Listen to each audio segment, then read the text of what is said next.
Good morning students.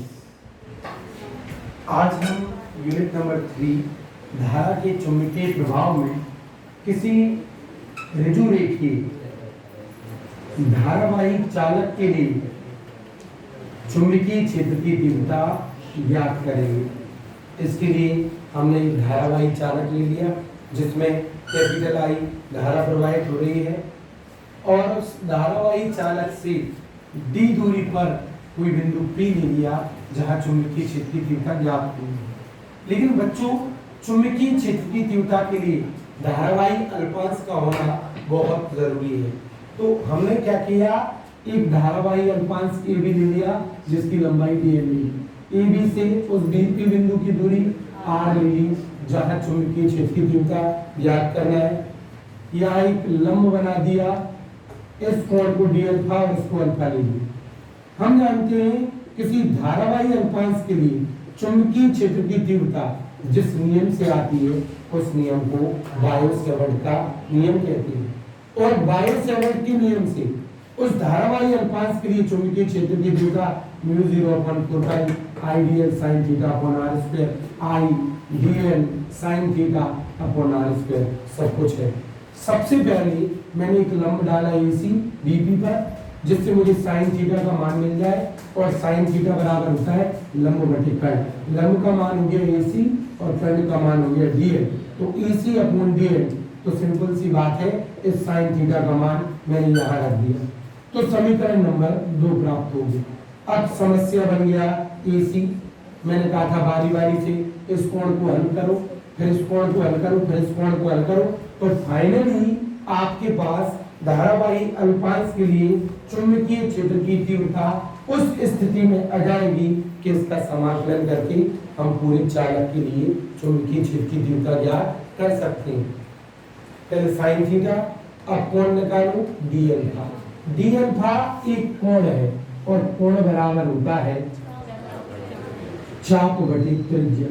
आप देखोगे इस कोण डी अल्फा को तो चाप AC और त्रिज्या r, तो ये हो गया AC अपॉन r। आप झट से समीकरण 2 को देखोगे, इस समीकरण में समस्या कौन बन रहा है AC।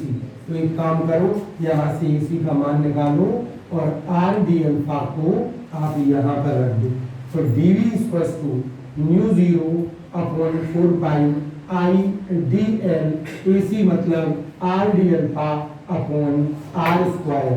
सिंपल सी बात है, बड़ी सरल सी बात है, एक r से एक r क्या हो जाएगी कैंसिल, तो dv equals to μ0 upon 4 pi I dl तो पहले कट गया था,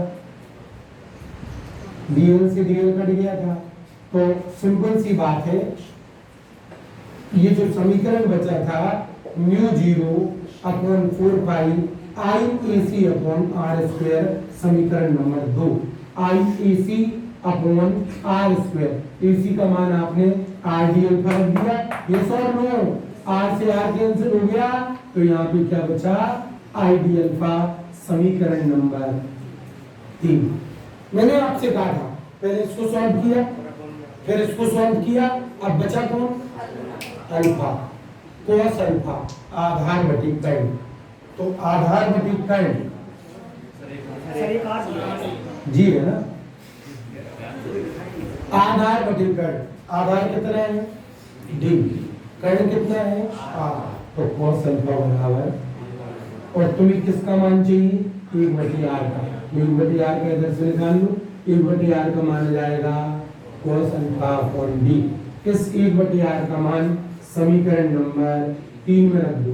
यहाँ पर ने AC का मान समीकरण नंबर 2 में रखा था, 1/r का मान इधर रखो इधर, तो क्या हो जाएगा dv equals to μ0 upon 4 pi I d alpha, I d alpha, और cos अल्फा 1/r का मान, 1/r का मान cos अल्फा अपॉन, वाह वाह वाह वाह, कितनी प्यारी समीकरण बन गई। ये समीकरण इस रूप में परिवर्तित हो गई कि इसका हम समाकलन कर सकते हैं। अभी जो समीकरण नंबर 4 आई है, ये किसके लिए चुंबकीय क्षेत्र की तीव्रता आई है राज, ये किसके लिए चुंबकीय क्षेत्र की तीव्रता है ये? अब जब संपूर्ण चालक के लिए चुंबकीय क्षेत्र की तीव्रता निकालोगी तो दोनों ओर क्या कर दो? तब संपूर्ण चालक के लिए कोई चिंता नहीं, संपूर्ण चालक के लिए चुंबकीय क्षेत्र की तीव्रता ज्ञात करने के लिए दोनों ओर क्या करने पर? समाकलन करने पर। इधर भी कर दीजिए और इधर भी कर दीजिए। नियत राशियों का कभी समाकलन नहीं होता, उन्हें पहले का निकाल दीजिए बाहर। समाकलन किसका होगा? cos alpha d alpha. Yes और no? Have you get it? Okay. तो जब हम cos अल्फा d अल्फा का समाकलन करेंगे तो इसकी सीमा भी होना चाहिए। हमने विचार किया अंकेश कि इसकी सीमा क्या होगी, तो हमने कहा अल्फा पे निर्भर कर रही है। अगर आप इधर जाओगे इतना छोटा चालक होगा तो 10 degree, 20 degree, 30 degree, 40 degree, 50 degree, और चालक की लंबाई अनंत होगी और इस तरफ आओगे तो -90। तो इसलिए इसका समाकलन -90 से +90 तक कर देते हैं। सिंपल सी बात है, जिससे अनंत लंबाई का, इसको आप अनंत लंबाई भी लिख सकते हो, अनंत लंबाई के रज्जुरेखीय धारावाही चालक के लिए चुंबकीय क्षेत्र की तीव्रता निकल जाए। तो इसका dv का समाकलन b, नियत राशियों का समाकलन नहीं होता तो μ0/4 पाई I/d। सिंपल सी बात है।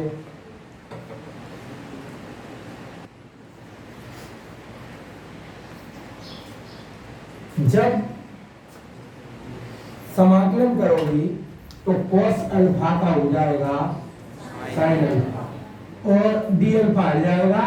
फिर रखोगे सीमा, तो होती है उच्च सीमा माइनस, ठीक है। तो आप अगर इजाजत दो तो मैं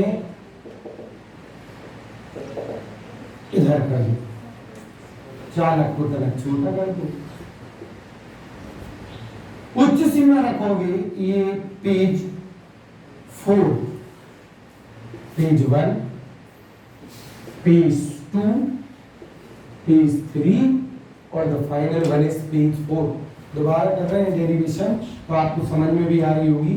v इक्वल टू, बेटा घर पे पढ़ो, μ0/4 पाई I/d। उच्च सीमा माइनस, इधर कर रहा हूं, उच्च सीमा रखोगे तो sin 90, निम्न सीमा रखोगे तो sin -90। यस और नो? याद रखना sin माइनस थीटा होता है माइनस sin थीटा, तो माइनस माइनस, तो v equal to μ0/4 pi I/d sin 90, चलो 90 लिख लीजिए, प्लस sin 90। sin 90 का मान 1 + 1, आंसर आ गया μ0/4 पाई 2I/d। टेस्ला इति सिद्धम हैज प्रूव। ये किसी रज्जुरेखीय धारावाही चालक के लिए चुंबकीय क्षेत्र की तीव्रता है।